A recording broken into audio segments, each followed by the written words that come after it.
Okay, we're rolling.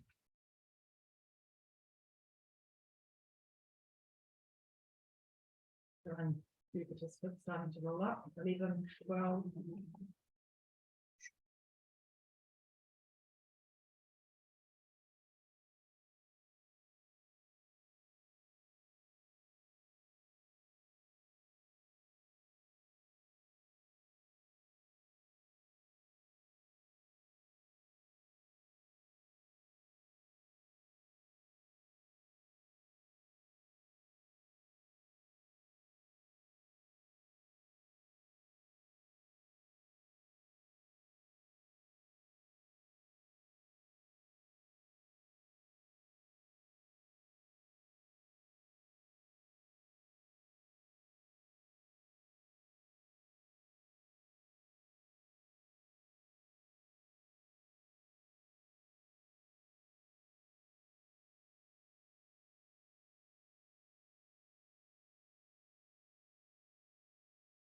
So what sort of a day you got over there, John?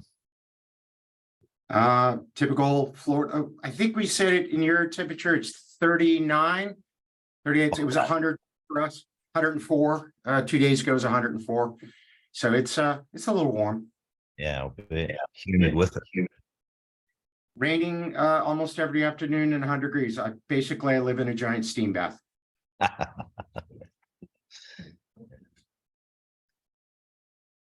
We'll just give it another couple of minutes with people joining.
So I think we'll get underway, John. Welcome.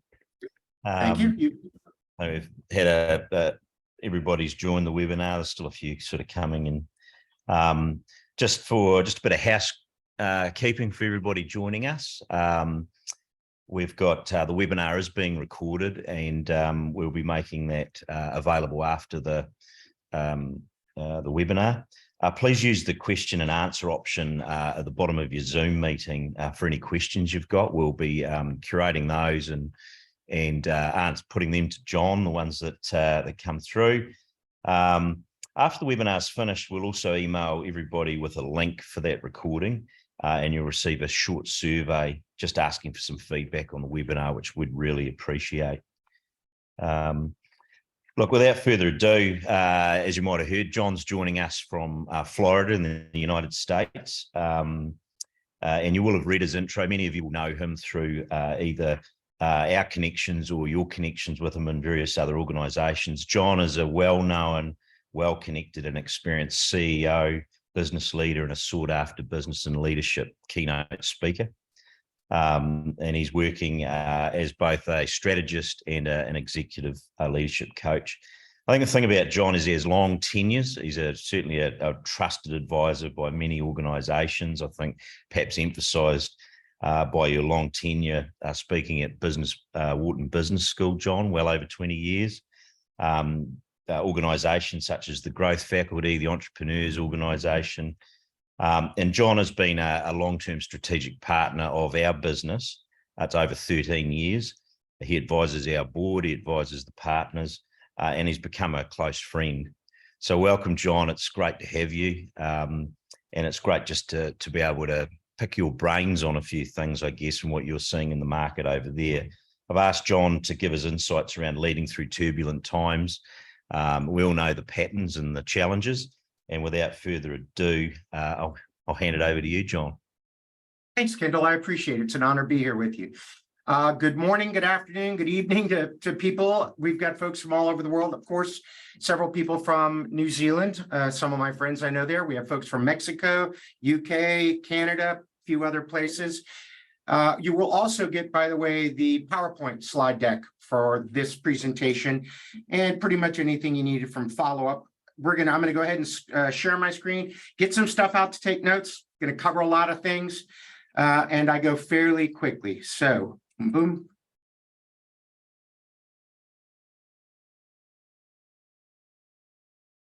And at your side, Kendall, do you guys have my slides? Good. So as Kendall mentioned, I've been working with him and his team there for over 13 years. Actually, this is my 31st or 32nd year working as consultant and strategist for companies all over the world. To give you an idea, in 2019, right before the pandemic, I traveled 217 days worldwide. In 2020, I drove an hour away for a meeting and then came back to my office. So things have changed. However, it's been interesting because it's actually made my business more global. Tonight I'm doing a webinar for you. Tomorrow I do something for India. Tomorrow afternoon I give a speech here in Florida, which has allowed me to really have my finger on the pulse of companies all over the world. And the majority of my work is in the United States, and I'll sort of cover that sort of stuff too. So I want to start off, we're going to focus on leadership. Then I'm going to go through some ideas about how leadership is changing. And then we're going to talk a little bit about resilience and some other key ideas there. So to me, there are some what I would call leadership non-negotiables. At the top of that list, there's been a massive amount of research done on this. The last research study I looked at was from Kouzes and Posner, who are very famous. 30-year study, 4.5 million people, 4 continents. 89% of the people worldwide said honesty is the single most important thing they look for in a leader. The word I use there is character. I want someone with honesty, with clear values, with character and integrity to those values. Another couple non-negotiables is courage. And it's not only being courageous enough to make tough decisions and make big, bold calls, but really it's being courageous enough to be vulnerable, to ask for help, to realize that you don't know it all and everybody knows you don't know it all. So not all the time, but from time to time when appropriate, say, I need a little help on this. I need your input. I need your feedback. That's why I hired you. You're smarter at this than I am. Another one I look at, the non-negotiables for me all start with C, so I can remember them. So we've got courage. The next one I want to talk about is collaboration. Gotta be able to work well with and through other people. Leader is about leading people and having followers. Gotta be able to make a genuine connection. I'm going to talk about that in a second in the things that you have to be a great leader in the future. Another one I want to talk about real quickly, and then I'm going to move to the new stuff, is communication. And a lot of this is based on a research project I did of 10,000 high potential employees at top companies around the world. These are what I call voluntary employees. They're the best of the best. If they quit their job today, they would have a job at the competition tomorrow. So these C's are all things that they told me. Communication was, again, you've got to be able to explain things well, talk about the vision, maybe get up in front and give a presentation. But what they really said they wanted from a leader around communication is the ability to ask great questions and be an intense listener, to be curious and focused, to let people know that you want their opinion, you want their ideas, you want to ask questions, and you're seriously listening, taking notes, and you will implement what they have shared with you. I want to do a little offshoot here that isn't in the slides. I just thought of it. I do this a lot. They say shiny red ball squirrel. I'm shiny red squirrel. During that same research project I did with my clients around the world, of the high potentials, I asked them then, if these are the best of the best, they can work anywhere they want to work. I asked them, what are the characteristics of a leader you would willingly follow? I just gave you a few of those. Another question I asked them is, why do you work where you work? If you can work anywhere you want to, why do you come back to the same place every day? And there were, up until recently, 6 things. Now there's 7. And this is not in the slides, so this is something you're going to want to write down. The first one was fair pay. Not the highest pay, but as long as you're 10% above or below what you would normally make to do the same job anyplace else, you get parity on pay. pay comes off the table as a major motivator for why I stay at a company. The next one was meaningful, challenging work. Another word I would put there is purpose. I feel like what I do every day makes a difference, and it's challenging me to bring my best self to work every day and do things that are exciting and engaging to me. Next one is cool colleagues. A players only want to play with other A players. To be polite, it's why I hang out with the team at Pivot and Pace, because I want to be around smart, bright, sharp, talented people of high integrity, and the best of the best want to work with people like that. The next one is a winning culture. A culture of engagement, a culture where people are treated fairly, where they take pride in their work, they like the people they work with. The next one was interesting, and I like this one a lot. It's actually become one of the strongest ones by far, and it's sort of bifurcated. It's personal and professional development. Personal development says, I'm smarter at the end of the month than I was at the beginning, that my company is investing in me. They're sending me to training. I've got a mentor. I've got an executive coach. I've got something, but I'm constantly learning. And I can look up in the company professional development and see a place for myself in this company 5 to 7 years from today. If you hire somebody really, really talented and they're not constantly learning and growing and improving, and they don't see a place for themselves in the company, they will quit and leave immediately. I just saw a new statistic just a couple of weeks ago, and I haven't really shared this with anybody. It's pretty cool. The average employee in a company does about 30 hours of professional development a year, 30 hours. A high-performing employee, the best of the best, does about 300 to 400 hours of professional development, most of it on their own. So the idea there is you want people that are growing and getting better. Last two. The next one was flexibility, and that one didn't exist until the pandemic hit. Flexibility was not part of it. Now it is demanded by most people. I've got a new saying now that I use. This is a good one for this webinar, is now today with what it is, the world is your talent pool. And if you're an employee, the world is your potential employer. I can hire really great people from anywhere in the world if they're going to work like this through Zoom, be totally work from home. And also, if I'm a star employee, I don't have to work in New Zealand. I don't have to work in Mexico. I don't have to work in America or Canada. As long as the hours work, then I can work anywhere in the world. I've got partners in New Zealand. One of our people in our team is where she's in Madrid. It doesn't matter where they are as long as the work is quality. And the last one, and then I'm going to jump off these leadership non-negotiables, the single most important thing that people look for in a business that they want to work in is I work for a leader I trust, respect, and admire. 88% of people that quit their job do not quit the job, the hours, the pay, the workload. They quit their immediate boss. So that means the other side of it is the best of the best. The number one things that attracts them and keeps them is quality leadership. So now I'd like to talk about, these are the non-negotiables I think will never go away. Doesn't matter where you live, what your company is, how big your company is. You've got to do these things I just mentioned. Now I want to talk about 3 quotients, if you will, that I think you need to focus on to be an effective leader going forward. IQ, EQ, and AQ. IQ. I don't mean the number here. What I'm talking about is competence level. Are you really good at what you do? I just gave you the statistic about personal development. Give you another one. I really love this one. How many books do you think the average business person reads per year for self-improvement or to get better at their job, to get better in their life, better at their job? And it doesn't have to be reading. It would be the equivalent thereof. But the equivalent number of books they have to read each year, or they read each year on average.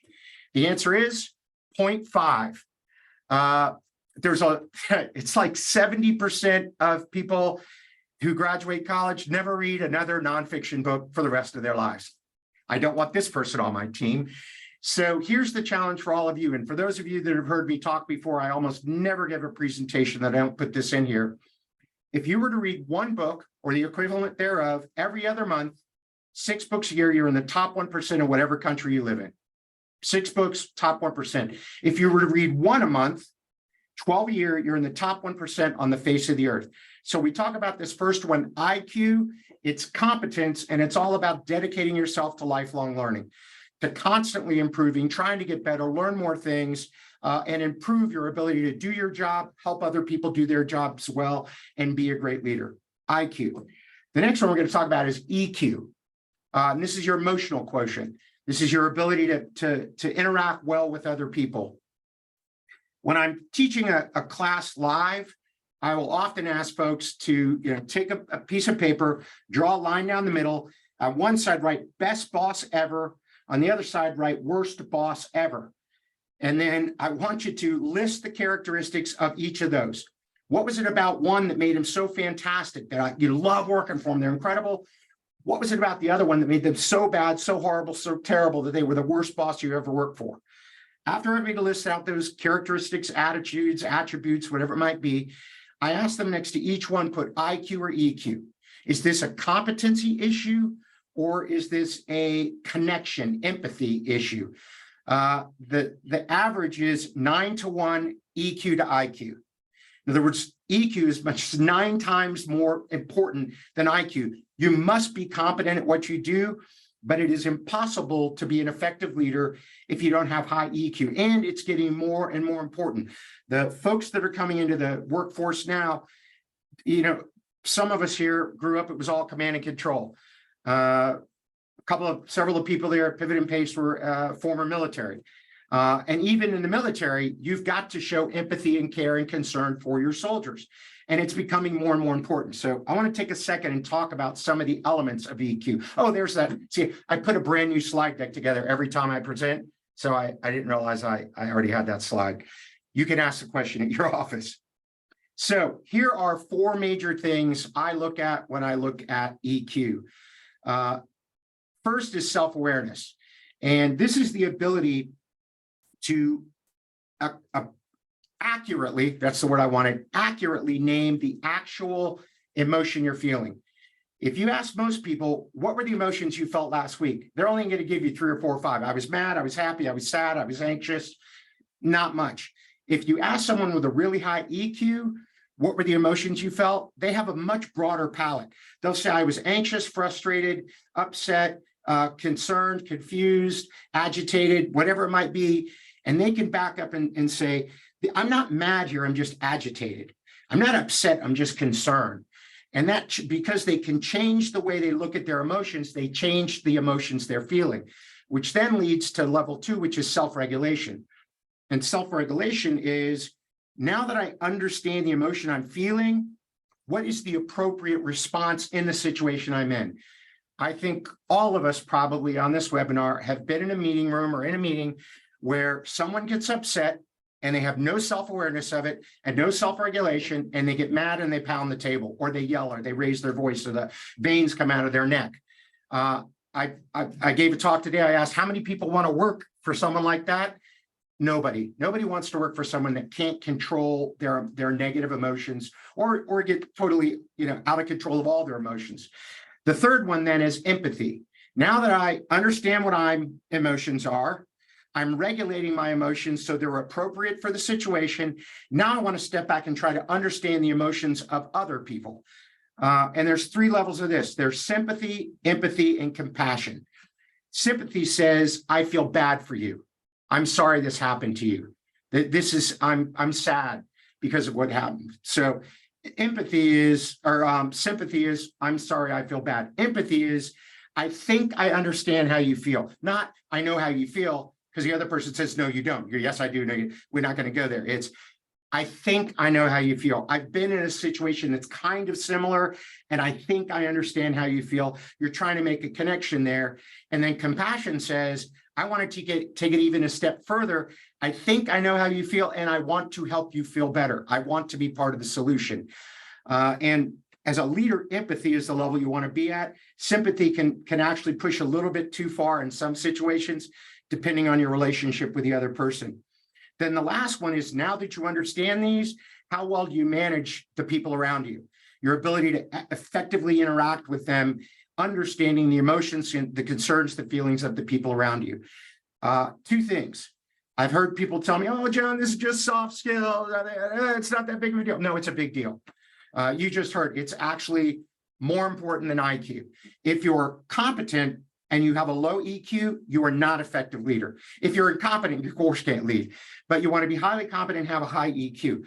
Also, these are learnable skills. Many years ago, and I still work on this hard, but many years ago, I took two tests, one on self-competitiveness and one on EQ.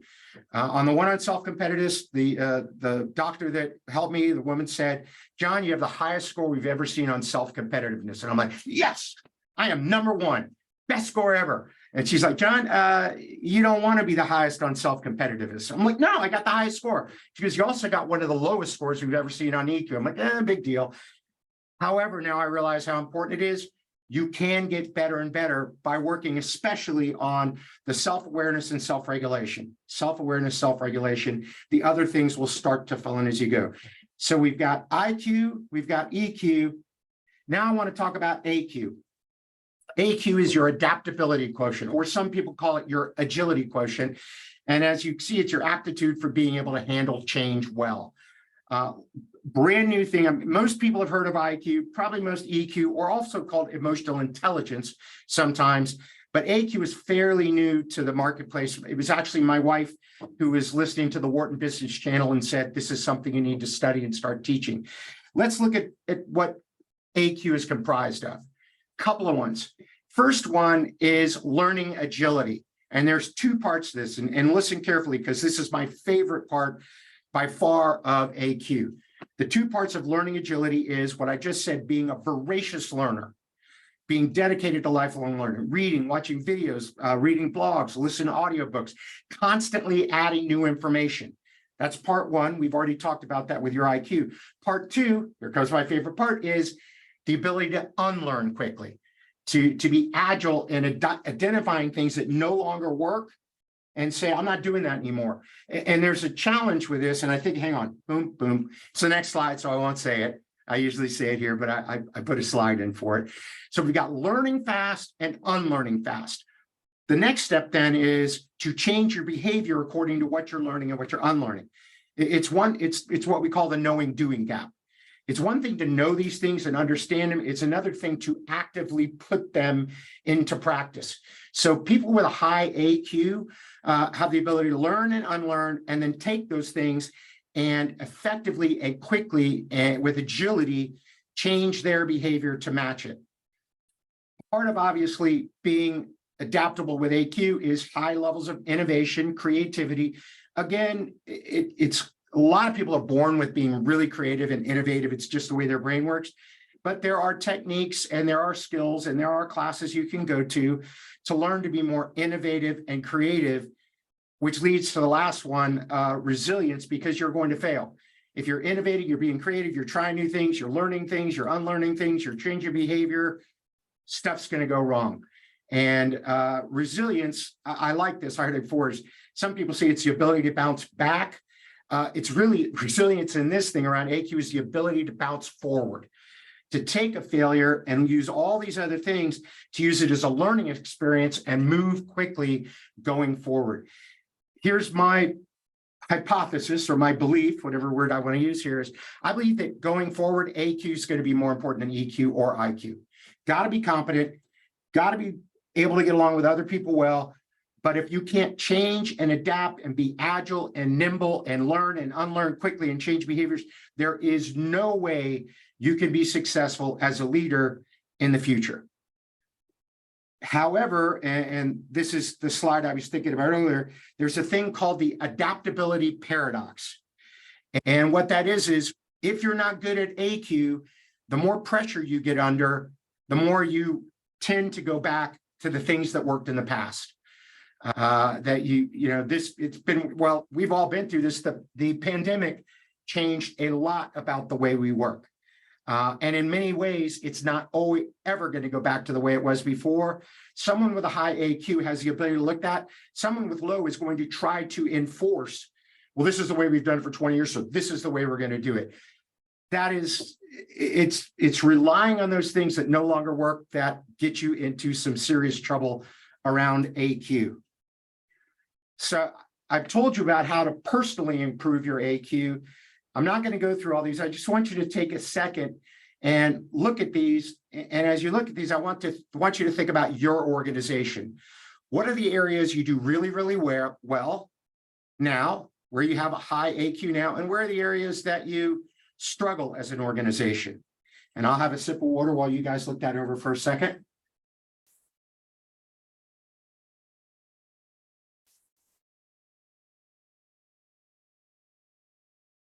There's a couple places that when I'm presenting this that seem to come up over and over again. One of them, there's two here, sort of. The biggest one is encourage transparency and open communication. And a word I'll put there, and this ties very strongly into EQ, is psychological safety. When I've looked at, and I hope I'm not killing one of my slides. Actually, I think I am, but that's okay. I love this. People are all going, what are you going to say, John? What are you going to say? I actually have a slide on this. I will cover it later. But the lack of transparent, courageous communication, huge problem. And the other one is foster a culture of empowerment, because with AQ, if you're empowering people, they're going to make mistakes. They're going to make failures. And Jack Welch from GE, I worked for him years ago as a consultant. And his thing was, if you make an honest mistake, I mean, if you take a prudent business risk and you mess it up, that's fine. Violate the values. And we can prove that, you're gone out of the organization immediately. Character, integrity, honesty, leadership, violate that, history. And he literally used to say this, blow up a building, as long as nobody gets hurt and your experiment, what you were working on was a prudent thing that we should have been working on, it's just a building. We can build a new one. So that idea of being courageous enough to empower people to pursue agility and innovation and creativity. This was the slide I was going to go to. You all call it, or many people outside of America, the global financial crisis, the GFC. We called it here the Great Recession. And I was working with a lot of companies when that came, and there was a trend I saw. One of the things I've learned around strategy is, actually, I'll teach it here. There is 4 P's to expert performance. If you want to be among the best in the world at what you do, I read a book called The Cambridge Handbook of Expertise and Expert Performance, a 900-page book written by experts about how to become an expert. Yay! I'll save you the reading. Here it is. 4 P's. The first one is passionate. You've got to have passion about it. If you want to be world-class at something, you got to love it. That just sort of stands to reason. Number 2 was patience, because Malcolm Gladwell, a bunch of other people's work, say it's about 10 years, 10,000 hours of the third thing, which is practice. Passion, patience, practice, but it's a special kind of practice. It's called deliberate practice. And what deliberate practice says is you have a coach or a mentor or a colleague, but someone consistently pushing you to get better.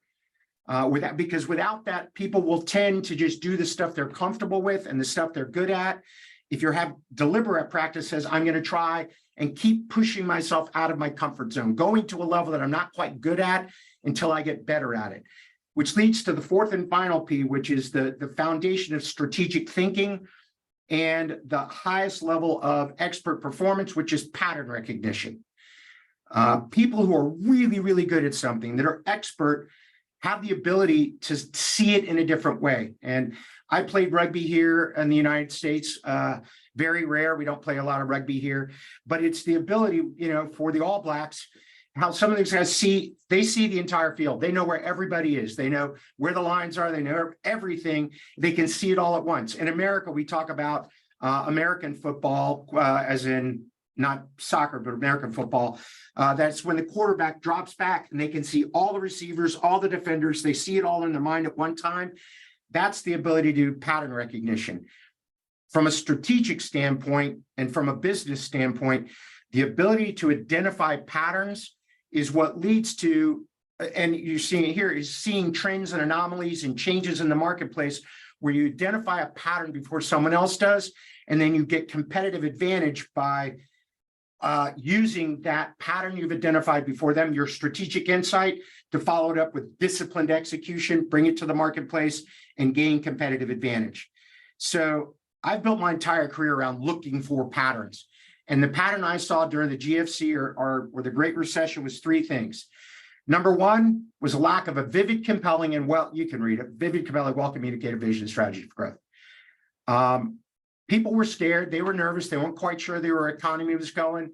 The senior team might have sat and talked about this, probably not as much as they needed to, and it darn sure wasn't communicated well down through the organization. So single biggest challenge I saw at the beginning, and in any time of disruptive change like we have now, is when the leaders and the leadership team have that compelling, clear, vivid vision and a clear strategy that is exceedingly well communicated throughout the entire organization, all the way down.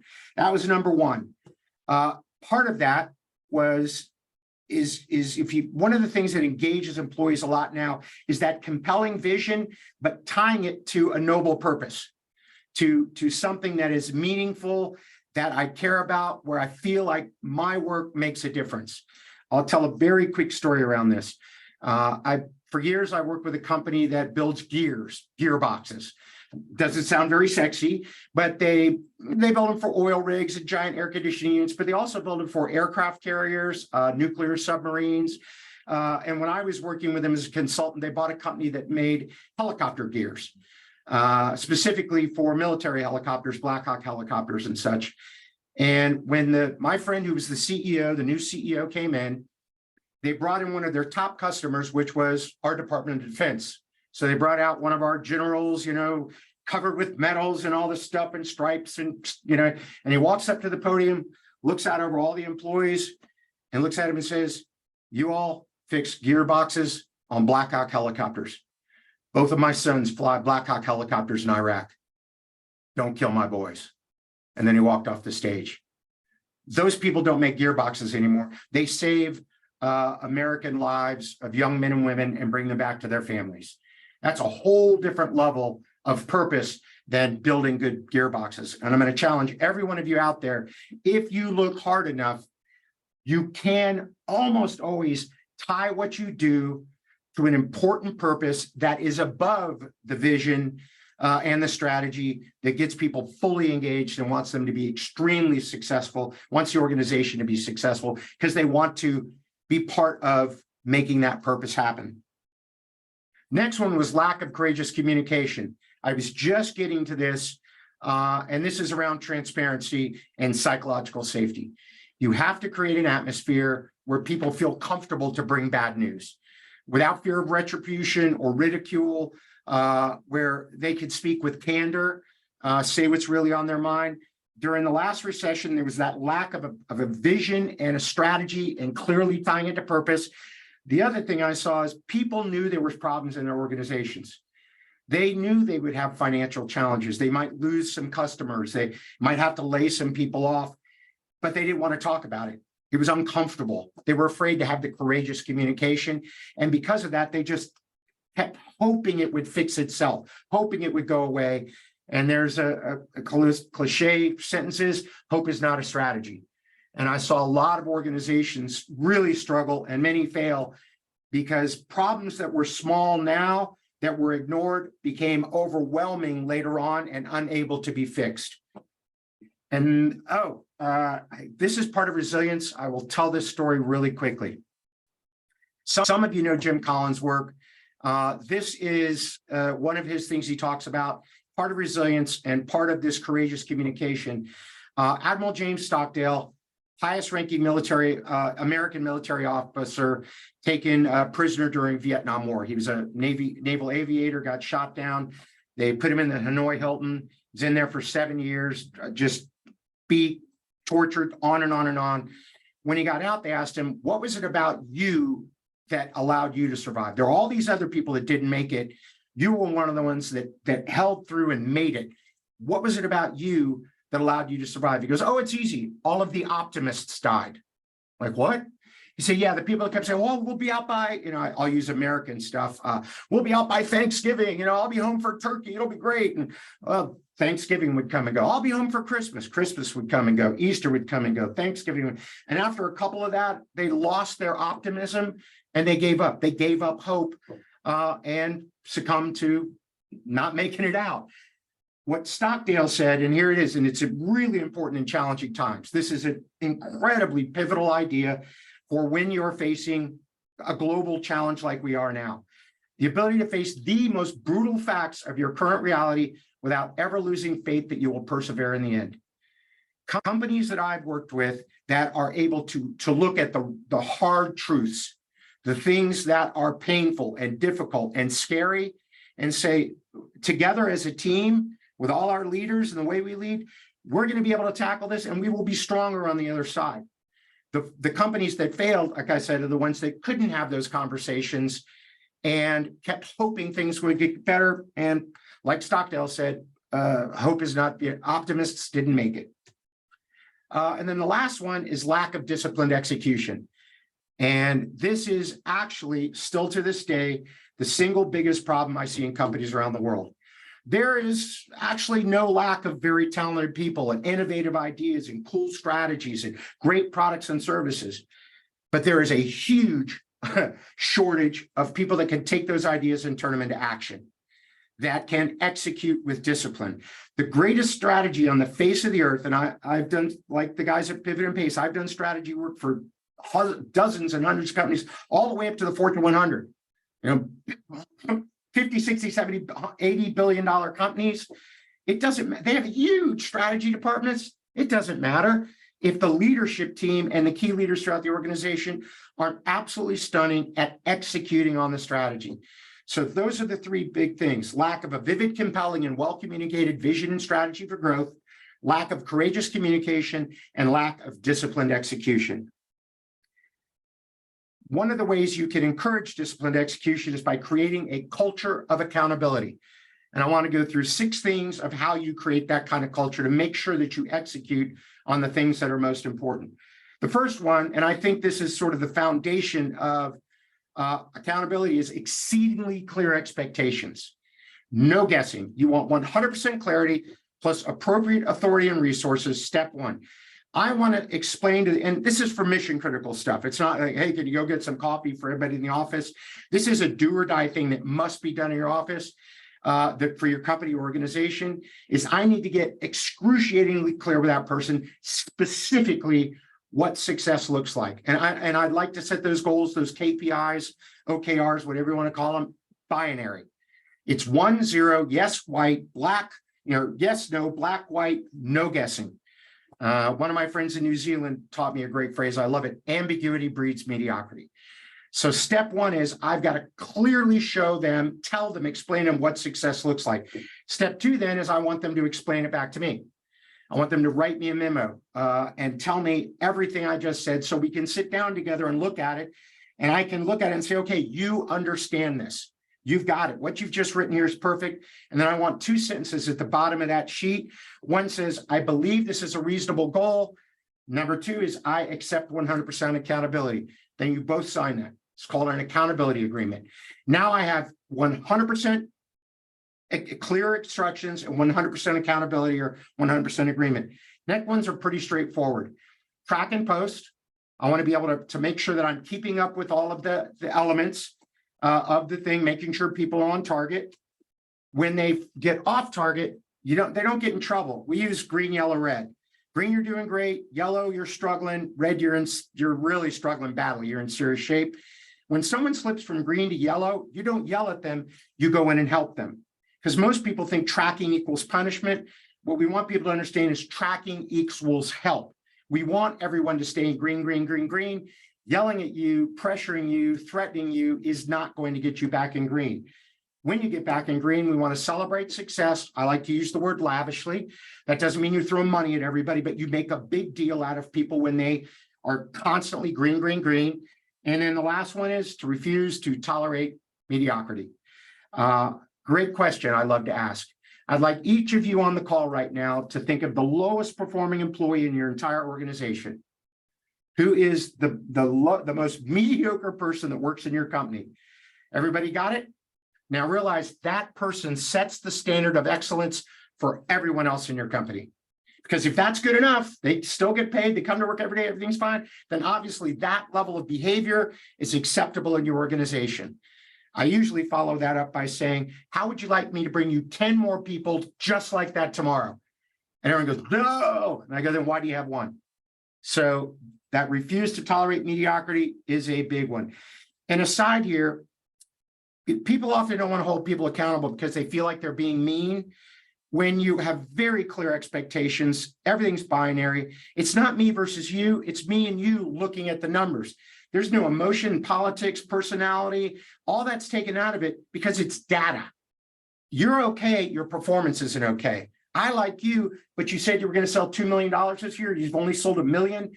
What are we going to do together to get that extra $1 million? Doesn't mean I'm going to do your job for you, but I'm going to hold you accountable to the things you agreed to.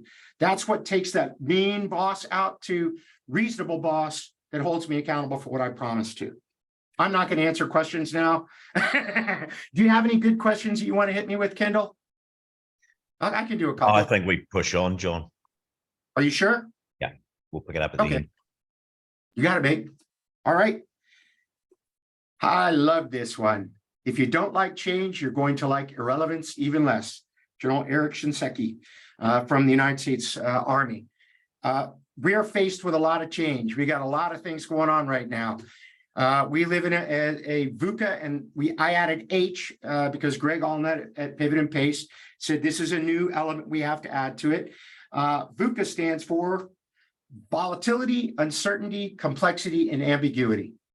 This is a former military term, or originally a military term, but it explains the world we live in. It's highly volatile, highly uncertain, very complex, and very ambiguous. And then we're going to add the H to it, which is hyper-connected. And there's two ways to look at hyper-connected. And Greg and I, through this back and forth, we're still playing mental chess on this. Is I see hyperconnectivity. I'll say what Greg says first. Greg's one of the partners at Pivot and Pace. Greg looks at it as I can instantaneously share information anywhere in the world. I can send a text, a tweet, whatever it might be, and everybody in the world sees that information.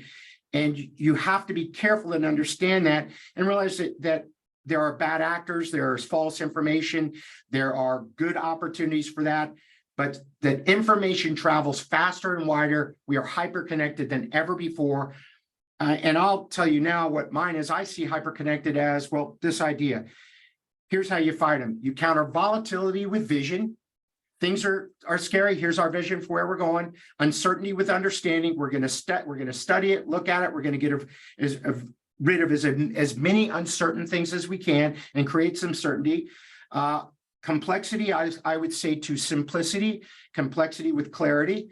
Ambiguity with agility. We're not quite sure what's going on. Let's be fast. Let's be nimble. Let's go quick.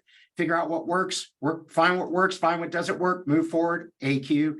And then my take on hyperconnectivity is replace it with human connection. I had someone ask me an amazing question a while back. What was great about the pandemic? That's a pretty tough question.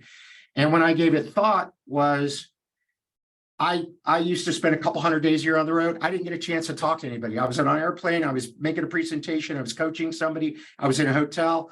Now, because of that change, I'm connected to people all over the world. Because of Zoom, what we're doing right now, I have a group of people that I set up a monthly call with for an hour all over the world just to catch up with them. We got friends in Mumbai, the guys in New Zealand. We meet me and Pivot and Pace every fortnight. We get together for an hour, catch up.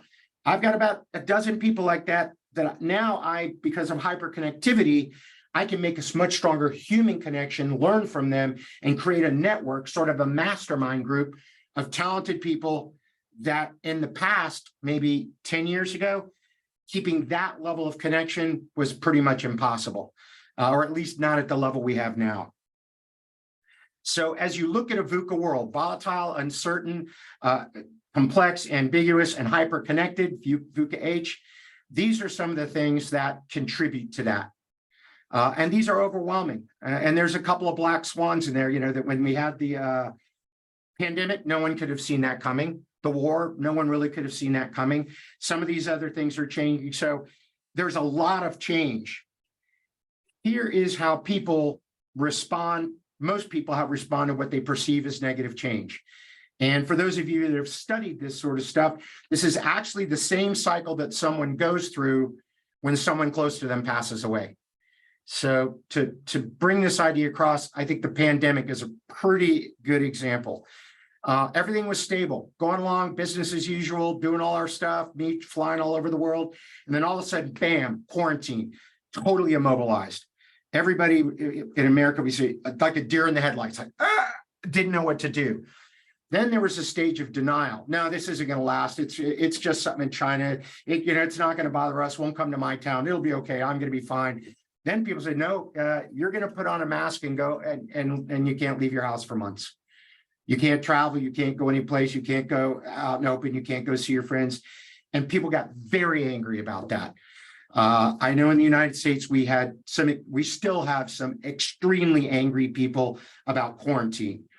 Then you start bargaining. Is it all right if I go outside and the wind is blowing and I'm 25 feet away from my friends and we just throw a beer to each other and talk?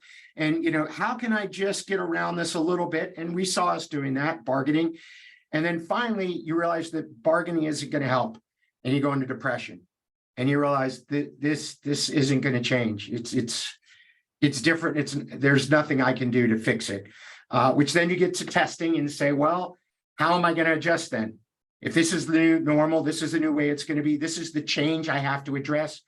What are ways that I can start to acclimate myself to the new normal? And then finally you get to stability again. Get back to this is how we do things. Couple of things that I want you to look at this chart and realize. Number one is where are you or where were you? And this chart is not linear. Some people get all the way to depression, then go back to anger, and then go back to denial and go back and forth. And then the other reason I teach this is look at the people in your organization or your family, your friends, your colleagues, and notice where they are on this and meet them where they are. You might be like me. I was in testing or, adoption. Other of my friends were in anger and denial, and they were mad. No, don't worry about it. We're going to fix this. Don't tell me not to worry about it. You've got to be able to understand where people are in this emotional cycle, meet them there, and then try to help them move through the other stages. Here's why. Life doesn't get easier. We just get more resilient. I want to share with you a couple ideas around resilience and a couple tools. So here's 4 major tools for becoming more resilient. First one is realize when you're telling yourself a distorted story. Another word we use for this is catastrophizing. Something's going to be bad. It's going to get worse. And, I'm going to lose my job and then I'll be homeless. I'll be on the road and I'll have to sit with a sign on the corner and try to raise money. And it's like, you just failed at one small project. Everything's going to be fine. And I'm sure all of you, possibly it's you, have been times in your life where you've taken something fairly small and built it up into something scary and anxiety creating, and it's all going to be bad. It's horrible. It's going to last a long time. It's all your fault. The question to come back and ask yourself then is, how bad is it really? How long will this really last? How much of my life will this really affect negatively? And how much of it was actually my fault? And if you can ask yourself those questions, you realize that it's probably not as bad as you thought it was. It probably won't last forever, probably get better. It isn't going to impact every part of your life bad. And even the parts it does, it's not going to be forever. And most of it was not your fault. And as soon as you put it back in that context, it's easier to deal with the situation. So when are you catastrophizing? Ask yourself those questions. Next one, and this is a huge one. I see a lot of anxiety and pain caused people that don't deal with a VUCA world because they haven't understood the difference between things they can control and things they cannot control. The list of things you actually can control in your life is what I call short and finite. It's your thinking, how you spend your time, who you spend your time with, your emotion, your reaction to your emotions. And there's only about 12 things that you have complete control over. Over here is a list that's about 2.5 miles long of thousands and thousands and thousands you have no control over. At the top of that list, by the way, is other people. And what people who are highly resilient and can handle high change situation, a VUCA world like we live in now, they have the ability to look at stuff and go, I can control this. I'll take massive control of this. I can't control these things. Listen to me. You're not going to think about it. Just not going to worry about it. Nothing I can do anyways. Not a damn thing. People have that ability to literally block that off and say, I can't change the weather. I can't change taxes. I can't change other people. I can't change the situation. I'm not going to spend any of my time, energy, effort, focus on something that there's nothing I can do about. This is a superpower when you can get to be like this. And then I think I have two more here. Yeah, no, maybe just this one. Reframing setbacks as an opportunity for growth. The way to do this is, what was a major failure in your life, a setback that you thought was going to just negatively impact your entire life, that actually turned out to be something great? For me, it was failing out of university on the first try. I grew up in a very wealthy family. My dad was real famous. I went to a top college or university, and I got kicked out about a year in because my grades were so bad. Bad because my father was one of the top alumni ever to graduate there. He was on the board of directors of the university, and there was a building in the law school named after my father. You got to really mess up to get kicked out of a university where there's a building named after your family. And at the time, it felt like it was, at the time, probably the greatest failure of my life. I mean, it was a massive disappointment. I had dreams for where I wanted to go in my life, and not going to university was going to really change that.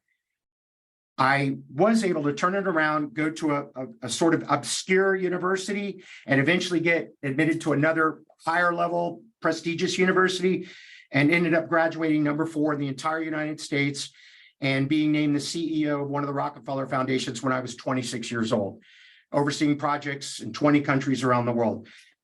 Now I look back on it, had I not failed and been able to bounce, not back, but bounce forward, change the way I thought, change the way I acted, change my actions, I would not be where I am today. So I look back and say, man, am I glad I failed out of college on the first try, because it taught me that if I'm going to get this fixed, I have to fix it myself, which is an attitude I have carried forward since then, and has helped me be a much better person by looking at failure as an opportunity to learn and potentially an amazing opportunity to improve.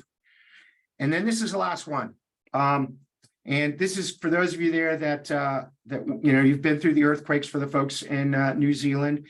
In America, many years ago, I lived in Miami, Florida. My house was right on the water. And one of the biggest hurricanes, I don't know if they call them typhoons where you guys are, hit Florida. And I lost everything I owned in my life, everything. I escaped inland. The house that I escaped to, the roof got torn off at 3 o'clock in the morning. I ended up living in my car for a while, then living in an abandoned apartment that had a giant hole in the roof. It took 4 hours with chainsaws to just find where my house used to be, and everything I owned was gone. And at the time, it was pretty painful. Now I look back and realize it's one of the greatest things that ever happened to me, because I learned it was just stuff, that my house could be taken away.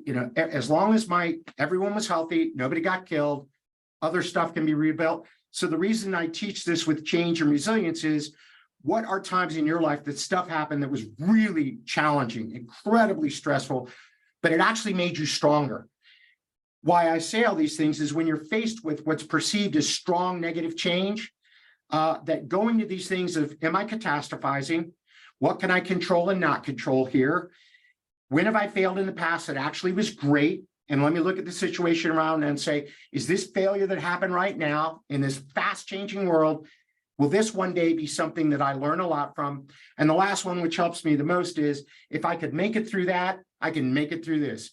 If I can make it through losing everything out of my life and I'm back on track, I can pretty much handle anything that life throws at me. And that confidence allows me to, and leaders, all leaders, but I'm using myself as an example, to operate well in a VUCA-H world where there's change and turmoil and stress at a level that many of us have never experienced before. So, Kendall, I think I did it just about exactly on time. We have 15 minutes left for Q&A, and I will take it off screen share, and hopefully you've got a bunch of good questions to ask me. Do that and stop sharing. Very good. Hey, look, yeah, there are a few questions coming through. I mean, just before we start that, just interested to more informally just pick your brains. What are you seeing in the market over there at the moment? I think your part of the world, the economy's actually not doing too bad, What are some of the challenges that you're seeing amongst the executive leaders you're working with? Well, the biggest challenge, and it's gone into the executive leaders, the political, what's the word I want to use here? Stratification.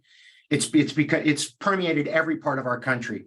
The Democrats versus the Republicans has become so aggressive that you can't even discuss these things in business context. Also, there are people making major decisions about the future of their company based on the political atmosphere. So politics, more than ever in my entire life, is now a major impact factor. You mentioned something else interesting, which is if you look at the numbers, our economy actually looks pretty good. We've got the lowest unemployment we've ever had. Inflation is dropping.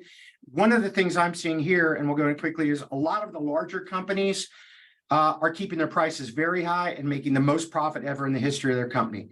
So a lot of people in America don't feel like the inflation is going down, which is leading to layoffs. It's leading to people holding off on CapEx expenditures, less M&A activity, mergers and acquisitions. So people are holding on to a lot of cash, which is interesting because it seems counterintuitive because all the numbers say it's great, but it's driven a lot by large organizations are not, in my opinion, helping inflation drop. The average consumer doesn't see it. AI has been a huge thing here. It's not totally, but it's been a huge impact on leaders about how do we incorporate this? How do we use it to make our company better? And then from the employee side, people are scared to death of, is it going to replace me? Will AI come in and take all the jobs? And my own personal experience has been AI is an incredibly positive tool for efficiency and some of those tools, but you still have to have a human who can decipher all that data and take it and make it useful. The other thing I would say is we've got a huge, just coming in now to a lot more around diversity, social justice, environmental concerns. We've got a bunch of environmental stuff. So that sort of more social stuff is getting built, even down in small companies. Big multinationals or, our Fortune 100 always did a bunch of that. I see that trickling down to the very smallest companies. So those are a couple of things I see on a broad scale. If you want to drill deeper, just ask me another question. Yeah, look, I think AI is something everyone's grappling with, and we've certainly put a lot of effort into understanding it, and it's just evolving. A couple of questions from people. Peter has asked a question, and it refers back to your accountability. You took us through those points around accountability, and we've got a couple just in this space. But what methods can be used to lift accountability without increasing negativity and engagement is the specific question. So if we go back to that, it's track and post, coach, mentor, train, and support. The way you can do it without negativity, in my opinion, and I'm in the middle of reading a book, I'm not recommending it because I haven't read it yet, called Compassionate Accountability, is being able to remove personality from data. Making your KPIs and things as clear and specific, I use the term binary, and then making sure that when people are green, or doing well, you celebrate that a lot. Right now, the average employee, if you look at what it takes to create a great culture, needs some sort of genuine, honest, sincere praise about once every 7 to 10 days. So, and if you look at a lot of the research and things like that, people are saying one of the things I'm the most unhappy about is I don't get enough praise or recognition in my company. So one of the goals is to celebrate when people do well and create a culture of catching people doing things right. In a lot of companies, they're looking for when you make a mistake. In a company with a great culture where accountability is celebrated, you're seeing people pat people on the back, thank them all the time for being accountable, for turning things out on time, for helping a customer. And again, I'm going to go back to it. The key thing here is those clear goals. So you can say, you're okay, I like you, you're a good person, not however, and you're not meeting the goals that we agreed on. Together, how can we fix the goal? Then we can celebrate it. And that takes it from being mean to being on the same team. So as a follow-up question, probably just adding on to that is, what if that process doesn't work? So specifically, the performance management, because in New Zealand and certainly Australia, we have quite prescriptive, employment law and process around how you can get to the point. So you have to, it's a very long, and so there's this challenge, especially in smaller companies, where someone who's not responding can have a big impact, and in the culture. You have 10 or 15 people, 1 or 2 are not performing, they bring the entire company down. You got 100,000, 1,000 don't do a big deal. You got 10 and 1 or 2 don't, you're in serious trouble. I don't know exactly how this tool would apply in New Zealand or Canada or Mexico, the other places. And in most organizations here in America, in some of the states, we have very strict rules about terminating people, and you've got to put them on, performance improvement plan and on and on. But years ago, when I was a young CEO, I created a thing called the 4 pieces of paper. And a lot of people say this is one of the favorite things I teach. When I was running the company, the foundation, and someone was struggling, and they'd gone to their manager and their manager's manager, and they finally made it to me as CEO, and I wanted to keep the person. I thought they were a good employee. I felt like they could turn around. I would say, now it would be different. This is 25, 30 years ago. Come to my office and bring 4 pieces of paper. And then I'd say, on piece of paper number 1, here's what I want you to do. I want you to write out, and I used 90 days because my company didn't move that fast. I want you to write specifically, what are you going to do in the next 90 days to prove that you should stay here? And I want it measurable. Attitude, measurements, work, everything. I want you to write out what you were going to promise to do in the next 90 days to prove that you should stay on the team. That's piece of paper number 1. Piece of paper number 2 is, what do you need for me to make that happen? What doors do I have to kick in? What red tape do I have to cut? Whatever it might be, but what do I have to do to allow you to get piece of paper number 1? Piece of paper number 3 was, if you achieve everything you promised on piece of paper number 1, in addition to keeping your job, which is pretty cool, what's a small reward you'd like? Some dinner out with your significant other, friends, a couple days off, something that says, you did something amazing. You just did a 180. You were about to get fired. Now you're back on the team. And then piece of paper number 4 was, if I give you everything I promised and you don't deliver everything you promised, what should the ramifications be? And at least here, everybody either writes, I should quit or I should be terminated. You sign all 4 pieces of paper. It's not a legally binding contract. And then you just have a meeting every week for a half an hour. How you doing on piece of paper number 1, Kendall? Do you need anything from me on piece of paper number 2? Piece of paper, you're doing great. Kendall, we're 70 days in. You've done like 90% of the stuff on your performance report. I'm going to rip up all this stuff. I know this would probably be what you'd ask for. I'm getting you a bottle of bourbon or scotch, something, but something small to say, congratulations. We're not going to worry about it. It's been my experience, unfortunately, that about 80% of the time, they don't get turned around. And then I get to that piece of paper number 4, and I say, hey, we're 20 days out, 70 days in, and you've only done maybe 15% of the stuff that you promised, and I've given you everything. It looks like we're looking at piece of paper number 4. I haven't had to fire a lot of people in my career, but I've had a lot of people self-terminate. If they're a person, some level of character and integrity, they're going to look at that and say, you're right, I didn't do what I was supposed to do.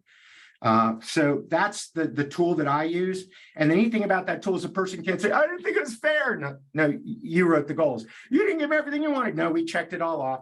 So it isn't like you set these goals that I couldn't achieve. No, you set goals that you promised you could achieve. You didn't. And you're the one that actually told me the ramification should be you'll quit. That's the tool I use here. Yeah. We've certainly found, there's just this, not fear or this concern. It's so hard to find people with the talent shortage in terms of experience or high levels of competency. That balance of power is sort of tipped. But certainly when we have really good behavioral values, they are the ones that you use. And then I always say, trust the process.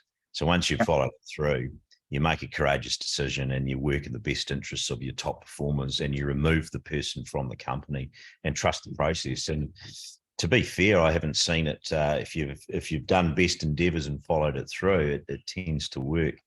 Another question, and it's a good one. There's just coming in around this, and it's this pattern that you and I often talk about around, more than ever, CEOs and exec teams are having to lead continuous change, but at the same time, there's the pressure to be profitable and growing. And, and in the past, if you roll back 10 years, you probably brought in some change people and they ran a piece of change and away you'd go. And now this VUCA environment requires you to perform in your short term, as well as be innovative and bring in this thinking, and all these things. How do you manage that? What are you seeing with the people you're working with? Because it is a challenge. The ones I'm working with, or the ones I'm seeing, are the ones that have, and I call it your philosophy of business. And to me, that's the way that you as an individual, as a leader, think a business is supposed to be run. How do we interact with our employees? If I own a company, how would we interact with our vendors? One of the philosophies is, are we going to sacrifice the long term for the short term? And the leaders I'm seeing are making courageous decisions about, I'm just going to tell my shareholders or whatever, we are not going to be massively profitable for the next 3 years. We're going to be flat. However, in year 4, 5, and 6, we're going to be the ones that come out of this the strongest. A lot of them saying we're going to invest in people. One of the things is we're going to constantly be hiring. We're going to make our organization a talent magnet, and then we're going to invest heavily in developing our people. And we may not make a massive amount of profit, but when the economy gets stronger, we're going to have a super talented team that's highly developed. We're still going to have cash on hand to go ahead and work in the marketplace. But when everyone else it was short-term, trying to put some money in the bank and not investing long-term, we'll be the ones that have the advantage going forward. That's what I'm seeing. So It's courageous. It's going to be courageous, and it's long-term, and it's all around investing in talent. Yeah, that ability to sort of think in different time horizons, I think. Question, just a couple that I picked up on, and I love your analogy around how to become world class, and that last one, patterns. And with my executive coaching hat on and my own hat, that take time out to quite intentionally reflect, or where you start to see patterns. You've obviously been doing it for many years, but how do people start to get better at reflecting? Because many people have been leading for a long time, but they're still not necessarily practiced or good at reflecting and seeing those patterns. It is one of the things that's the most perplexing to me is when I start to coach a senior executive and I say, take 15, 20 minutes a day, read for 10 minutes, and then just reflect on what's going on. I don't have time. Hang on a second. Let me help you with something here. If you don't make time for this, you're going to make time for bankruptcy later on. So you put it in your, I think you guys call it a diary. You put it in your diary, block a half an hour a day, 15 or 20 minutes to read, study, learn, and then 15 or 20 minutes to sit down with a pad, pencil, or paper and reflect. Another good thing is to have a colleague in your company that can push you. A lot of people, we do this, so it's not a plug, but an executive coach or a mentor or someone that's going to ask you the challenging questions or say, this is what I'm seeing in you. What are you seeing? I think a lot of reflection comes from having people point out your weaknesses or your blind spots and then saying, what are you going to do to get around those? But at the very base, you have to put time on your calendar. And what it's going to do is it's going to free up a lot of time later. Yeah. You're going to be thinking strategically, reflecting, learning new things, which is what a CEO or high-level executive should be spending their time on. So you get away from that pattern of making the same mistakes as an organization or individually. Yeah. Coming back to that knowing doing gap, I love that analogy. We all know a bunch of stuff and a bunch of people, but we also don't do it or we don't ask them. What are you seeing specifically in, like that knowing doing gap in the market at the moment? What are you seeing with leaders over your way, around, what do they know, but they're just not getting to? Oh, I'll tell you this one, that one's easy. Not getting out and talking to their employees enough. Sitting in their office on their butt, too busy to reflect, too busy to study, too busy to read, and too busy to go talk to the people that for most people are the company. We've got a top grocery chain here, food store chain called Publix. And in Florida, where I live, they're everything. And when I get a group of people in Florida, in one of my classes, I'll say, how many of you know the family that owns Publix? It's huge, multi-billion-dollar company. No hands go up. How many of you know the CEO or any of the senior C-level team? No hands go up. How many of you know the director of Florida? No hands. How many of you know, it's all the way. How many know your store manager? How many of you know the people that bag your groceries and ring you up every day? Every hand goes up. And I say, to you, they are Publix. So if you're the CEO, you're not who most people know. And if you want highly engaged, the number one driver of highly engaged, satisfied, loyal customers is engaged, satisfied, and loyal employees. One of my favorite phrases, the customer's experience never exceeds the employee's experience. The thing that I see that drives me crazy is they don't go out and spend time with the people that are actually doing the work and creating that relationship and learning from them about how they can go back to the C-suite. And I'm talking about companies of 10, 15, 20 people up to companies 4, 5, 600, 4, 5,000. Get out and talk. And then the other one is they don't talk to their customers enough. You want to know how to improve your business? Maybe we'll end on this. Here's one of the most powerful questions you can ever ask your customer. Why do you do business with us? What are the top 3 or 4 reasons? If you go to a handful of your top customers, it might be 5, might be 50, might be 500. You ask them all a question. Why specifically do you do business with us? What are the top 3 or 4 reasons? A pattern will emerge. That pattern is your marketing plan. That pattern is your brand. That pattern is what you should build your strategy around. I challenge lots of companies to do this. The ones that get it and talk to their customers and understand those things, then become world-class in those 3 or 4 things, and they dominate the marketplace. So they don't talk to their employees and they don't talk to their customers. Oh, I was kind of passionate about that, wasn't I? You are quite passionate, and I think that's a pattern coming through with you, John. Hey, look, we will call it there. There's a lot of questions and some great feedback. I mean, everybody needs good, positive feedback every 7 to 10 days. So I'll give you some, John. There's some comments there going, thank you very much, insightful.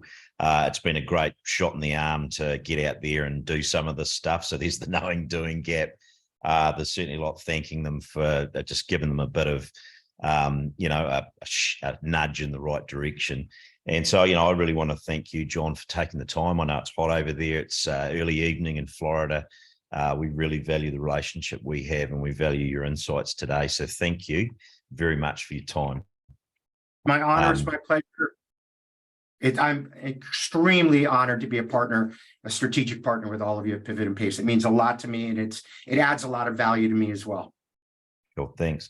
Hey, look, for those participants, I just want to thank for those who joined us today, and we had sort of 72 or 3 people, and a number that were registered who obviously didn't make it. We're going to make just a reminder that we're going to send out the PDF for the slides, so we'll get a link through to you with that. There'll be a short Q&A in that email. Would really value feedback so that we can have further webinars or understand how you found it, and we value that feedback. We're a data-driven organisation, and also we're going to upload this video. So a number have asked how they share this with their wider team. We're going to upload a private link on YouTube, and we will send you that. So feel free to share that with your staff or in your internal network. Aside from that, thank you very much, John, and we'll call it there right on time. Appreciate it. Thank you.